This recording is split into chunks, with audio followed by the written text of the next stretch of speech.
1911년 운초 개연수 선생이 일제의 총칼을 피해 묘향산 단구람에서 환단고기를 발간한 지 100년의 시간이 지나 마침내 안경전의 환단고기 역주본이 세상에 나왔다. 안경전 역주자는 한민족과 인류의 위대한 미래가 시원을 바로잡아 근본으로 돌아간다는 원시 반본의 도를 통해서만 이루어질 수 있다는 신념으로 오로지 한민족과 인류의 시원 역사와 원형 문화를 밝히는 일에 평생을 바쳐왔다. 이번 역주본은 그런 열정의 완결판이다. 역사 경전이요 인류 원형 문화 성전인 환단고기의 실증적 연구만이 우리 골수까지 파고든 일제 식민사학의 해독을 치유하고 중국의 수천 년 역사 왜곡을 바로잡아 한국사의 국통을 바로 세울 수 있다는 일념으로 정진한 결과이다. 안경전 역주자는 국내외 문헌 탐색은 물론 동북아를 비롯 지구촌 곳곳의 역사 현장 답사와 자료 수집에 정성을 쏟았을 뿐만 아니라 지금도 발굴되는 유물과 자료를 놓치지 않고 환단고기가 드러내려 한 역사를 고스란히 고증했다. 그렇게 정성을 쏟은 지 30여 년. 마침내 환단고기를 알기 쉽게 번역하고 방대한 주해와 해제까지 붙여 강단사학계에 집요한 환단고기 위서론 시비의 종지부를 찍고 왜곡된 역사를 바로잡아 진정한 한민족 9,000년 역사의 국통과 인류 원형 문화의 정수를 밝혀냈다.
오늘은 이제 본론 세 가지 말씀인데, 첫째는 분노하라, 두 번째는 각성하라, 깨어라, 세 번째는 행동하라.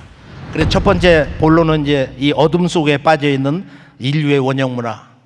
문제는 온 인류가 첨단 과학 문명, 지금 산업혁명 여러 가지를 얘기하고 있지만은 제4의 산업혁명, 앞으로 오는 제5차 산업혁명을 얘기하고 있지만, 중요한 것은 인간의 그 깊고 깊은 우리들 자신 내면 세계에 대해서는 아주 완전 먹통이 돼 있다 이거야. 깊은 밤에 그 어둠보다도 더 칠흑의 무지 속에서 헤매고 있는 것이다.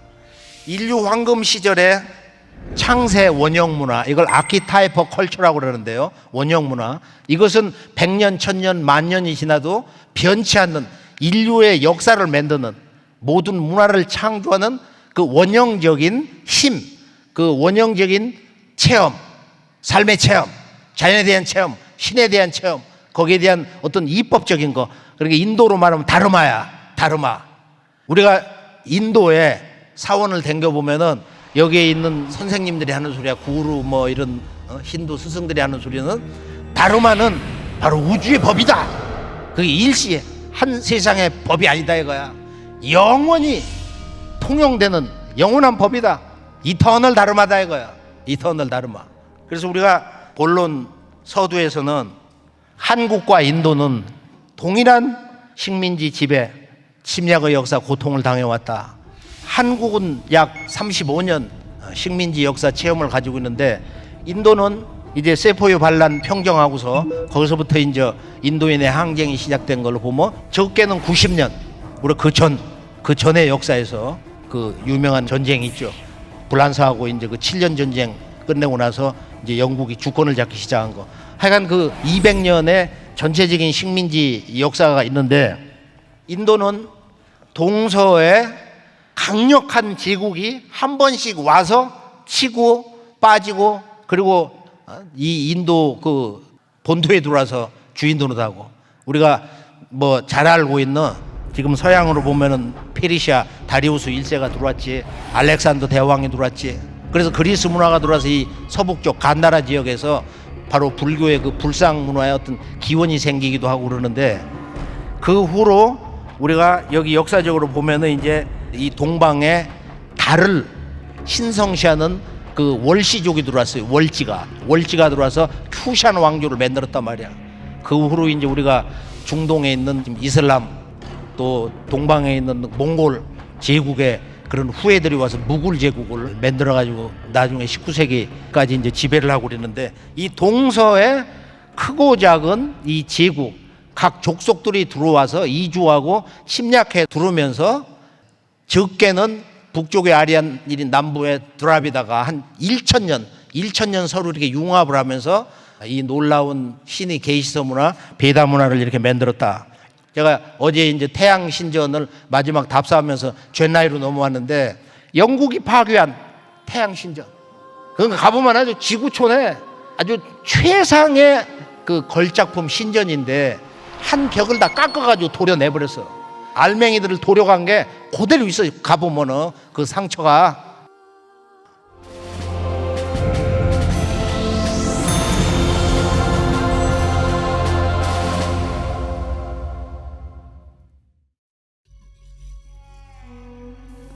인도 아대륙의 동쪽 벵골만에 아침 햇살을 맞이하는 곳에 태양신전이 있다. 고나르게 세워진 태양신전은 인도에서 가장 먼저 8세기 태양 숭배 사상의 중심지로 자리 잡은 곳인 북서부 카슈미르에서 유래했던 태양신 수리아 숭배 문화가 마침내 동인도 해안까지 이르게 된 것을 대변하는 매우 귀중한 신교 문화 유산이다. 13세기 중엽에 완공된 태양신전은 이슬람교도에 대한 힌두교도의 승리를 축하하기 위해 간가 왕조의 나라싱하 데바 1세가 건축하였는데, 이 시기는 태양신 수리아에게 신전을 지어 바치는 문화가 꽃피었다고 한다. 태양신 수리아는 힌두교의 태양신으로 베다 시대에는 12명의 태양신들이 있었으나 힌두교에서 수리아로 통합되었다. 수리아는 7마리의 말이 끄는 마차를 타는데, 마부는 아침의 신 아루나이다. 태양신전은 수리아의 마차를 형상화하였는데, 높이 33m의 피라미드 모양의 지름 약 3m의 바퀴 24개를 배치하고 7마리의 말이 태양신의 마차를 끄는 모습으로 신전을 건축하였다. 태양신전 남북으로 나 있는 12쌍의 바퀴는 태양신이 이동하며 형성되는 사계절과 1년 12달의 순환 주기를 의미한다. 바퀴 사이에 있는 사원의 주춧돌은 사자, 악대, 모이 등 다양한 부조상으로 장식되어 화려했던 신전 건축수를 뽐내고 있다. 이러한 장식물 위에는 도깨비 영상을 가진 부조물이 새겨져 있는데, 이는 인도 서원 건축에서 종종 볼 수 있는 키르티 무카이다. 여기 입에서 이제 5줄이거든 전체는. 네. 중심 라인이 하나가 나와. 네. 근데 요 라인이 뭐냐면은 바로 그걸 우리는 기라고 불러, 기. 네. 우리 여기 프라나하고 같은 거야. 네. 바로 이 기르티 목가가 네. 프라나를 푹 하고 우리가 불어내는 거야. 네. 어? 생명을 창조하는데. 근데 옆에 좌우에 삼각형이 있어. 네네. 그건 뭐냐면은 하늘과 땅과 인간은 하나다. 그게 삼각형이야. 네. 하늘 아버지와 땅 어머니와 인간은 네. 그 한 몸이다. 원리스. 네네. 원리스를 얘기하거든. 그래서 원리스 되게 해주는 거, 그것을 바로 이 기르티 목가가 네. 그런 에너지를 네. 보내주는 역할을 한다 이거예요. 인도의 대서사서 마하바라타에 의하면 기르티 무카는 시바신 자신의 현현으로서 시간, 푸르샤, 브라흐만이라는 3가지의 측면을 지니고 있다고 한다. 첫째, 시간으로서의 키르트 무카는 형상을 가진 모든 것을 먹어버리는 실로 무시무시한 존재였다. 둘째, 흥미롭게도 자신의 몸통, 손발, 꼬리까지 먹어버려 얼굴만 남은 이 인도의 도깨비는 그 이름 영광의 얼굴이 의미하듯이 비본질적인 것을 벗어버린 지혜와 광명과 풍요의 근원을 나타낸다. 셋째, 키르티무카는 종종 사자의 모습을 띠고 있어 싱하무카라고도 불려지는데 그의 입에서 나오는 날숨은 조화의 권능 그 자체로서 만유를 창조하며 만유에 생명을 부여한다고 알려져 있다.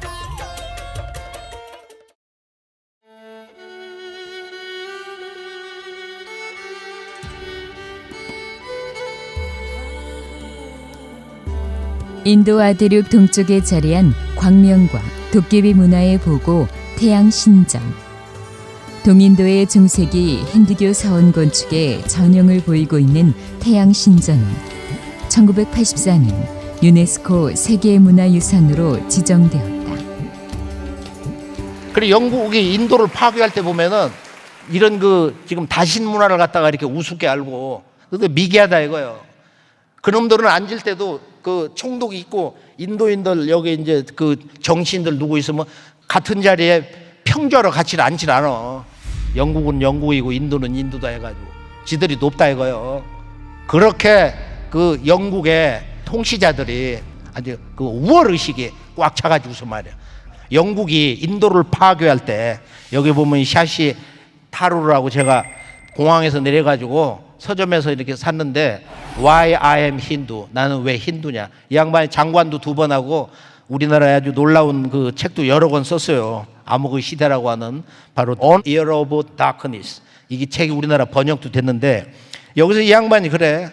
인도는 영국에 의해서 이제 정신이 파괴될 때 보면은 영국의 문학에 자존심을 심어주면서 너희들 모든 자랑스러운 인도의 문학은 가장 비도덕적이고 불순한 거다. 우리가 너무도 잘 알고 있는 이 샤콘달라 이야기 알고 있잖아. 마하바라타의 그 서두 이야기 말이야. 거기 보면은 호러스 윌슨이 산스크리트 전문 영국 학자인데 인도 문학의 보석이다. 이걸 교과서에도 못 실겠어. 영국 사람들이. 이 착취와 수탈 핵심이 뭐냐? 바로 영국 경제학자 앵걸스 매디슨이 뭐라고 했냐면은 18세기 초에 전 세계 제조업의 인도가 23%야. 바로 이 세계 제조업의 심장부가 인도다. 인도가 그 당시에 유럽의 제조업의 모든 걸 합한 거하고 같았어요. 그렇게 해서 그 인도가 지구촌의 이런 그 문화 대국, 경제 대국이었는데 식민지 지배 한 200년 하면서 단물 다 빨아먹고 떠날 때는 3%밖에 안 돼. 그 경제, 제조업의 그 비율 자체가. 그러고서 그냥 원자재 파는 그런 나라로, 가난한 나라로 이렇게 전락하기 시작했습니다. 그리고 영국이 인도를 망가뜨린 건 뭐냐면 그 분열 정책, 이간책, 디바이드 앤드 룰 해가지고 바로 이 힌두와 이슬람을 갖다가 이간책을 이렇게 써가 결국은 나중에 독립하고 나서 그것 때문에 갈라진 거야. 도저히 이것은 둘이 앉아서 같이 살 수가 없다. 이런 여러 가지 이제 과정을 거쳐서 분리도 되고 그러는데 특히 이 저자가 강조하는 게 있어요. 카스트 제도. 이 카스트 제도가 예전에는 그 뭔가 여유 있는 말이야. 그런 운용의 측면이 있었는데 영국이 이것을 갖다가 더욱더 그 제도를 강화시켜 가지고 계급 간의 불신을 강조했다. 특히 왕족들을 그 사람들 그 이권 옹호해주고 우리가 이제 이 인도에서 왕족들의 정말로 기가 막히게 사는 문화를 가보려면은 서인도를 가야 된다. 서인도. 거기 아주 그 서인도에 아주 유명한 그 옛날 그 왕국 한 550명 정도 그런 로얄 패밀리 족들이 지금 살아 있다고 그러는데 그러니까 영국이 그 사람들에게는 그 통치권을 다 뺏었지만은 재산을 다 인정해 줬다 이거야. 그걸 지금 가지고서 지금 그 호텔 꾸며놓고 가서 보면 아라비안 나이트야. 그러니까 인도의 과거에 아주 최상의 고급 문화가 그쪽 서인도에 다가 있다 이거야. 서인도에.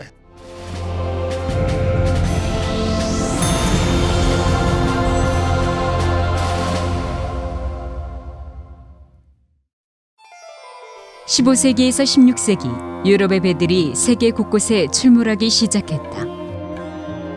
17세기에 들어서자 유럽 각국들은 강력한 왕권을 바탕으로 초기 자본주의를 성장시켰다. 그들은 서로 값싼 원자재를 확보하여 가공 상품을 유리하게 판매할 수 있는 식민지 시장 쟁탈전을 벌이고 있었다.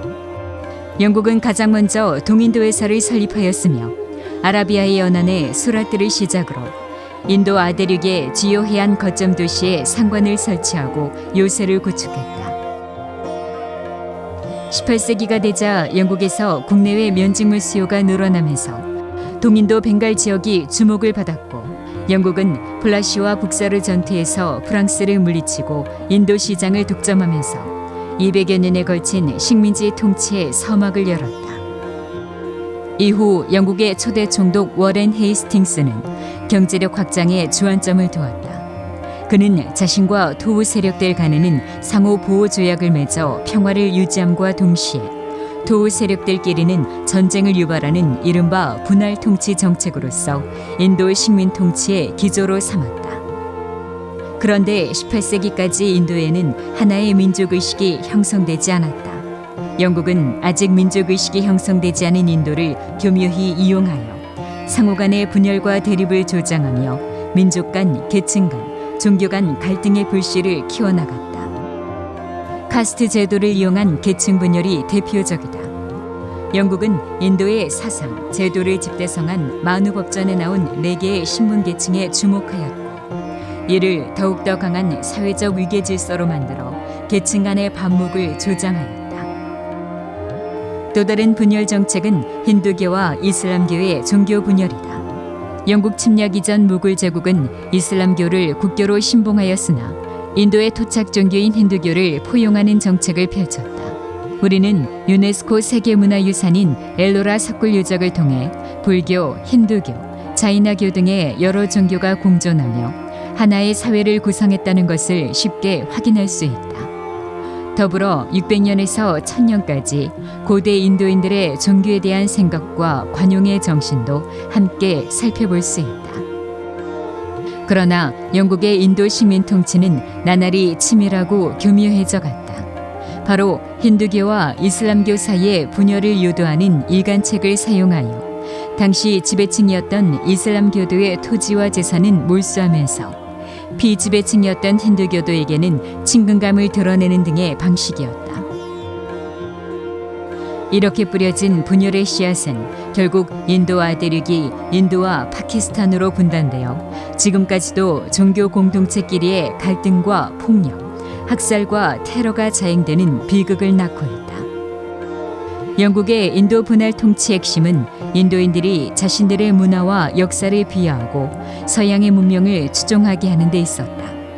1835년 영국 의회는 법령을 반포하여 인도인들이 산스크리트어와 인도 고유의 교육 전통에서 멀어지게 하고 대신 서양식 교육을 시행하며 영국의 논리를 대변하는 식민사관에 동조하는 친영파 인도인들을 양성하였다. 이처럼 영국은 내적 외적으로 인도 사회를 분열시킴으로써 200여 년간 인도를 통치할 수 있었다.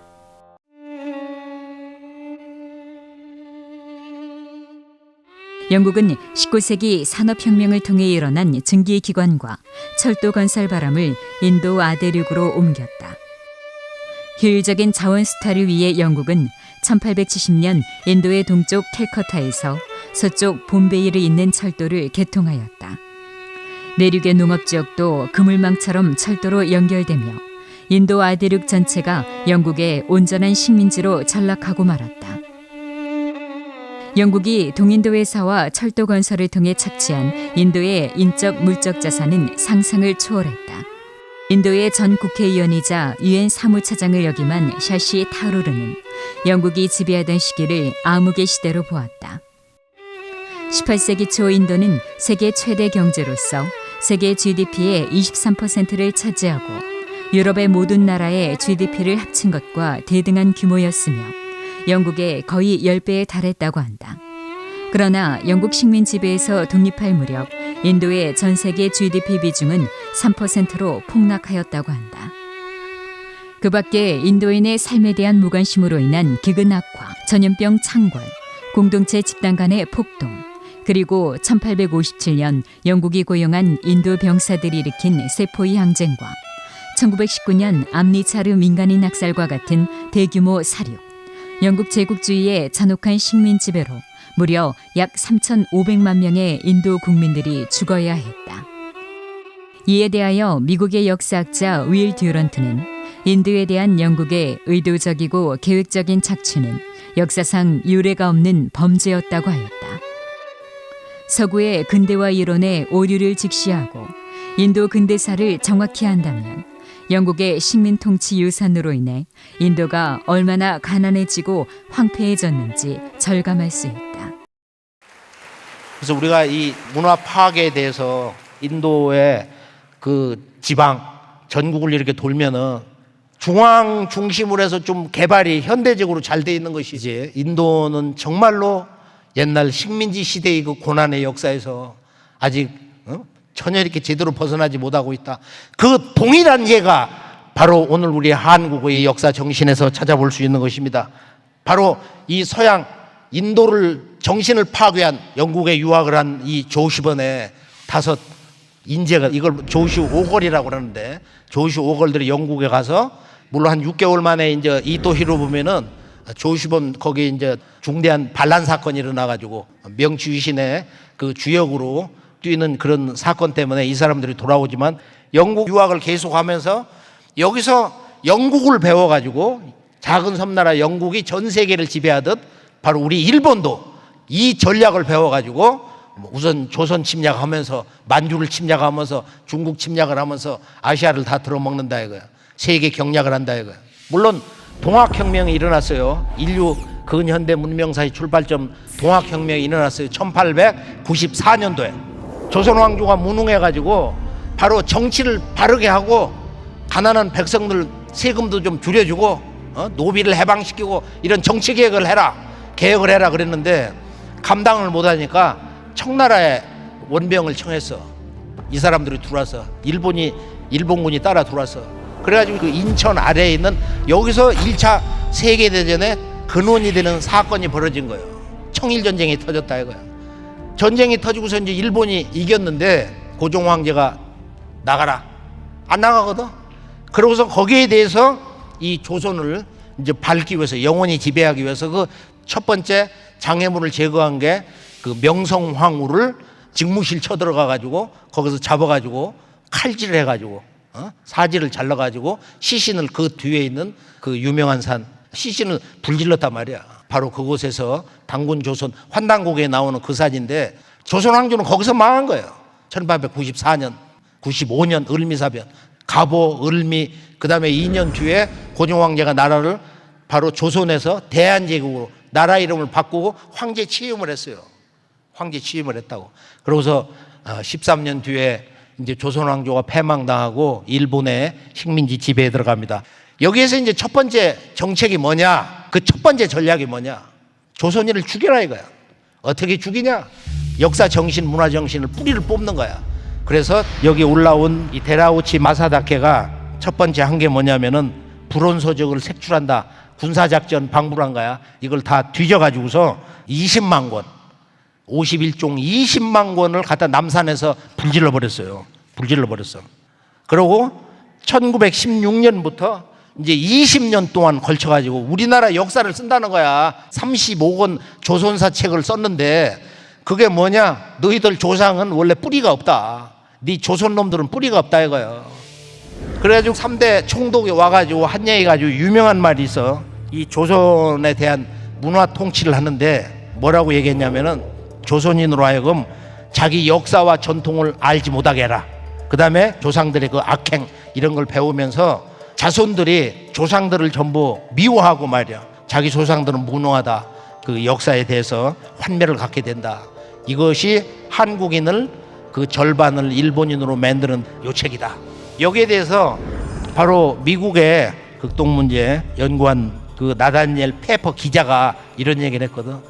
한국에 와서 보니까 일본인들이 한국의 국사랑 국사, 역사에 관한 책은 모조리 불태워버렸다 이거예요. 불태워버렸다. 완전 불질러서 없애버렸다 이거야. 그래서 한국사는 책만 가지고 있어도 얘기만 해도 얻어 터지고 범죄자가 되었다. 또 조선왕조 500년은 말이야, 이게 유교를 공자 가르침을 국시로 해가지고 원래 우리 역사 문화 고유 사설을 가지고만 있어도 닉자, 은닉자는 처참이라고 그래서 책을 가지고만 있어도 그 가족은 멸망당하는 거야. 여기서 이제 한국의 역사 문화의 참 모습을 누구도 알 수가 없는, 한국인 스스로가 알 수 없는 절망으로 이제 빠져가지고 이 일본인들이 써놓은 조선서 35권 이 정도 됩니다. 부피가 제가 그 한지를 사서 그 앞에 서두 우리 역사 조작한 걸 보니까 지금 보면은 뭐냐, 야 중국 사람 위만이 들어와가지고 이 조선을 패망하고 조선 왕이 됐다. 86년 뒤에 그 손자 그 우거를 중국의 한나라 무제가 와서 제거를 하고 거기다가 중국의 식민지 4개 군을 한반도 평양 주변 위아래다 세웠다. 지금의 중고등학교 교과서에 그대로 실려 있어요, 그 내용에. 그래서 중국과 일본이 역사 조정한 것을 크게 보면은 바로 3가지가 있는데, 하나는 뭐냐, 지금 우리 역사의 정사서 전 세계가 뭐 공부하는 삼국 유사 삼국사기라든지 우리나라 학교에서는 전 국민 식민사학 학습을 시키는 주인공들이기 때문에 지금 우리가 오늘 얘기하고 있는 이 환단고개에 우리의 본래 한국인의 조상들이 기록한 이 우리들의 1만 년 역사 이야기, 이것을 그 사람들은 한 가지도 받아들이려고 하질 않아. 그런데 아주 엄청난 역사에 아이러니가 있어요. 동경대 그 교수 제자인데 그 이만희 시류 금수령의 스승은 삼국유사에 있는 기록에서 바로 고조선주에 석유환국, 옛적에 환국이 있었다. 환국이라는 나라가 지구촌, 동서, 중동, 슈메르 민족, 아메리칸 인디언 원주민들, 지금 여기 인도에 우리가 아리안 드라비다 누가 됐든 간에 이 문화는 우리 동방의 우리 한국인의 바로 단군 이전 배달, 모든 인류는 중앙아시아 천산 남쪽 또는 동쪽에 있었던 바로 환국에서 왔다. 밝은 나라, 우주광명의 나라라는 거야. 우주광명의 나라. 우리가 지도를 놓고 보면은 이때 12나라가 있었다. 환국의 12나라가. 이것을 이만희 시류가 환국을 인정을 해버리면은 그 다음에 내용이 전부 실제 역사가 되니까 이것을 바로 환인이라고, 국자를 인자로 조작해가지고 글자를 쪼아가지고 옛날에 환인이 있었다.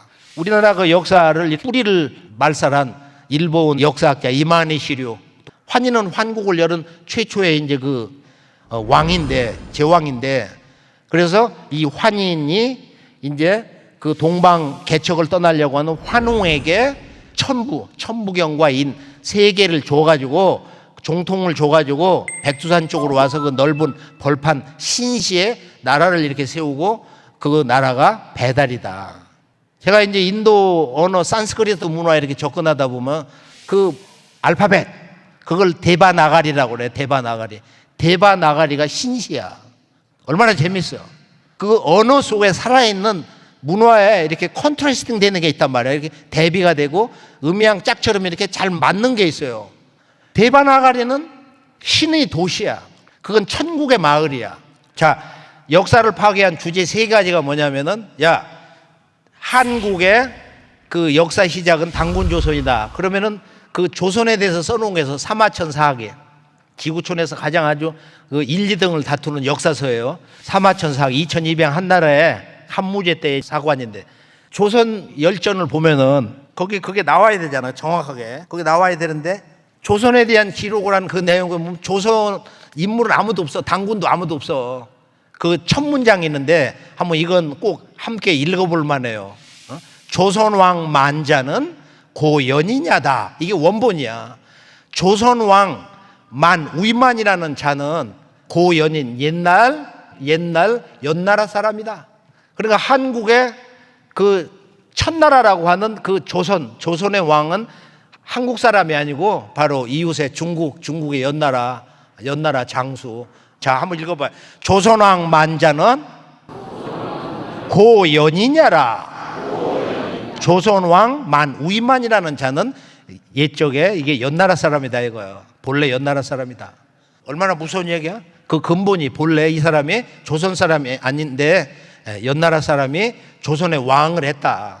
이건 무슨 얘기냐면은 이 너덜 대한민국은 원래 이 조선도 중국 식민지였다. 중국 식민지였다. 이거보다 이제 더 3200년 전 얘기는 바로 그때도 조선이라는 나라는 있었다. 그런데 그때도 왕은 조선 사람이 아니다. 그래서 은나라에 망국 시절에 세 사람의 현인이 있었는데 거기 기자 미자 3인 있잖아요. 그런데 기자를 바로 주나라의 창업자 무왕이 봉기자 조선인데 동방 조선의 왕으로 임명했는데 불신하라 그랬거든. 가지를 않고 왕 노릇을 안 했다. 신하로 삼지 못했다. 가지를 않았다 이거. 그런 사건 자체가 없었다는 거야. 그래 기자조선 우임만조선 이게 전부 중국 사람이 조선의 제왕이었다. 그 다음에 바로 동방의 그 조선을 멸망시키는 거예요. 그래서 이 조선이 나라 셋으로 나누어서 다스렸는데 이 만주 서쪽에 있었던 바로 이 번조선의 마지막 왕 준왕이 우임만에게 쫓겨나가지고 그렇게 해서 저 서해 바다로 해가지고서 이제 군산으로 들어왔는데요. 거기를 왕검성 한 지역을 차지를 했는데 그 손자 우거가 흉노로 무냐 조선으로 무냐 왔다 갔다 하고 그러니까 그걸 멸하고 완전 통일을 한다 이거야. 한나라 무제 중국 5000년 역사에서 가장 강력한 제왕 이 한나라 무제가 중국 천하 저 서역까지 통일을 하고서 서역에 사군을 만들고 서역 사군을 만들고 동방 사군을 만들기 위해서 중국 천하의 대통일의 마지막 최후의 거점 자리가 바로 동방의 조선을 멸망시키는 거예요. 그래가지고 육해 양쪽 군대가 와가지고 1년을 싸워도 결판이 안 나. 그만큼 그 번조선 군사력이나 백성들의 그 저항력이 아주 강력했거든. 조선의 마지막 최후의 거기 그 서쪽 변방의 독립전쟁이라는 게 이 대제국 한나라가 어떤 장수든지 가면 지들끼리 세력 싸움하고 권력 싸움하고 승리를 못했다 이거예요. 그래 이간책을 써가지고 내부 반란으로 해서 이제 그 우거가 무참하게 이렇게 죽고 그러는데 그 왕검성이 바로 북경 우에 있는 바로 그곳인데 지금 그걸 한반도 평양 주변에다가 당군조선, 기자조선, 우임만조선 모든 곳을 갖다가 바로 한반도 북부에다 갖다 놔버렸어요. 그러고서 이제 일본은 뭐라고 하냐면은 야 북쪽은 중국의 식민지 역사로 시작됐고 한반도 남부는 우리 조상들이 4세기에서 6세기까지 200년 동안 임나일본부 식민지 본부를 놓고 다스려서 지배를 받았다. 북쪽은 중국 식민지, 남쪽은 일본 식민지. 결론이 뭐냐? 시진핑이 이런 얘기를 한 거야. 바로 한국은 중국의 오랫동안 일부였다. 한국은 사실은 중국의 오랫동안 used to be a part. 그게 무슨 뜻이야? 아주 오랫동안 아주 친숙하게 아주 이렇게 몸에 생활화된 중국의 속국이었다 이거야. 역사의 근본을 부정하고 파괴하는 역사 왜곡. 중국의 역사 그 수천 년 세월 속에서 우리 동북아의 원주인은 조선 너들이 아니고 우리 중국이다. 그래서 가운데 중자를 놓은 거야. 그래서 우리가 참동왕에 들어가 보면은 대국의 칭호는 우리가 쓴다. 그들은 가운데 중자밖에 안 돼. 중국, 차이나. 우리가 대한민국이야. 대자. 대한민국. 대자로 돼 있거든. 지금 이 동북아의 그 역사의 원형 정신, 그 문화의 원 큰 주인은 중국이 아니라 바로 동방의 한국의 옛 조상들인데 여기는 책이 너무 많이 나와 있어요. 중국의 아주 대학자들이 쓴 책도 너무 많이 나와 있고 고흥자님의 13경 이런 책을 보면 뭐 상당한 내용이 나와 있어. 논어의 10편, 11편, 향당편 넘어가면 바로 우리가 선진국, 후진국 하는 선진편이야. 논어 선진편을 보면 지금 언어가 거기서 나온 거예요. 선진편에서. 선진어 예약은 야이냐요, 후진어 예약은 군자니 말이야. 예약의 선진, 먼저 나가는, 먼저 발달된 곳은 바로 야인이다. 그래가지고 덜 야자를 써서 그게 아주 기가 막힌 역사 왜곡이야. 그리고 후진어 예약이 이렇게 뒤떨어진 것은 군자다. 군자. 오종. 내가 이것을 만약에 따른다면은 선진 문화를 따를 거냐, 예약의 후진 문화를 따를 거냐. 따른다면은 나는 선진을 따른다. 그런 얘기를 했거든. 선진, 야인의 문화를 따른다. 제동야인이라고 그래서 맹자가 제 나라 동쪽이 그 야인이다. 그 원래 산동성 동쪽에 있는 이 지금 배달 조선 이쪽에 우리 조상들의 원형 문화를 야인으로 한 거야. 이게 야인은 거칠 야자인데 문명에 때묻지 않은 거. 그래서 순수한 그 문화 원형을 가지고 있는 걸 야인으로 이렇게 돌려가지고 그걸 뭐 선배 후배니 별의별 그 말장난을 해요. 해석하는 사람들이. 그래서 이 예와 악, 자연의 이런 질서, 문명의 질서, 삶의 이런 질서, 가치, 체계를 세우는 이 다름아, 예와 악에 대해서 이게 음악, 인간이 몸과 마음, 영혼을 깨어나게 하는 진리의 노래, 생명의 노래, 이 예와 악의 문화의 선지는 바로 동방 사람이다. 그런데 당군조선도 한 번 안 써, 배달도 안 써. 이 언어를 다 파괴한 거야. 그래서 동이다, 동방에 큰 활 쏘는 사람이다, 군자다, 동방 문화의 큰 사람이다, 뭐 이런 그 은어를 썼어요. 이건 별칭이야. 그 사람들이 이렇게 동방 사람들을 부르는 이제 애칭이라고 할까, 그런 별칭인데, 자, 이 문화를 파괴한 하나의 그 상징이 길림성 길림성을 가보면은 여기도 여러 번을 우리가 가봐야 되는데, 이 만주족 역사를 알기 위해서 가보면은 이 박물관에 이 지도 한 장이 있습니다. 여기 상징적으로 다 얘기하는 거야. 만리장성을 평양 바로 위에 있는 강가에다 갖다 놨어. 만리장성은 북경 바로 동북 쪽에 있는 산해관에 있어. 산해관에. 만리장성이 시작이 산해관인데, 이걸 지금 만주를 지나가지고 한반도, 지금 평양 북한의 수도 그 위에다 지금 갖다 놨거든. 그 다음에 바로 북경 그 주변에 있었던, 지금 여기 유주 영주가 유명한데, 유주를 지금 한반도 저 신의주 경계 양쪽 그 안에다 갖다 놨어. 저 유주를. 이건 아주 놀라운, 정말로 뭐 산천초목도 부르르 떨 수 있는 역사 조작인데, 그렇게 해서 전체적으로 보면은 지금 고구려도 말이야 아주 쭈그러뜨려 가지고, 고구려 이 대제국을 쭈그러뜨려 가지고서 지금 저 우리나라 국경선 바로 위쪽 거기에 조그맣게 이렇게, 그걸 고구려다. 그래, 고구려는 중국의 변방 정권이다, 지방 정권이다. 우리가 중국 전역에 가면은 전부 우리 옛 역사라는 것은 뭐 고구려 발해니 그 이전에 당군조선 같은 건 조선현으로, 지방현으로 지금 이렇게 굳히는 작업을 하고 있는 것입니다. 우리 역사는 완전 파괴됐어요. 20세기 100년 동안 발굴된, 21세기까지 지금 지속되고 있는 홍산문화, 5500년부터 9000년의 역사문화, 처음 발굴됐을 때 중국의 역사학자들이, 또 중국의 정부에서도 공식적으로 이것은 우리 중국의 황하문명이 아니다, 중국 문명이 아니다, 해석이 안 되는 거야. 해석을 할 수 있는 문서가 한 페이지도 없어. 근데 한국 학자들이 침묵을 지키면서 뭐라고 얘기하냐, 그건 우리들 문화하고는 코드가 다르다. 그렇게 하면서 중국 모든 반변사학자들이 모여가지고 미소를 지으면서 이것은 중국의 북방문화다. 그래, 중국은 문화가 남방문화와 북방문화가 있다. 황하문명과 바로 홍산문화가 있다. 이것이 완전히 이렇게 세계화돼가지고 전 세계의 모든 책에 그대로 실려 있어요.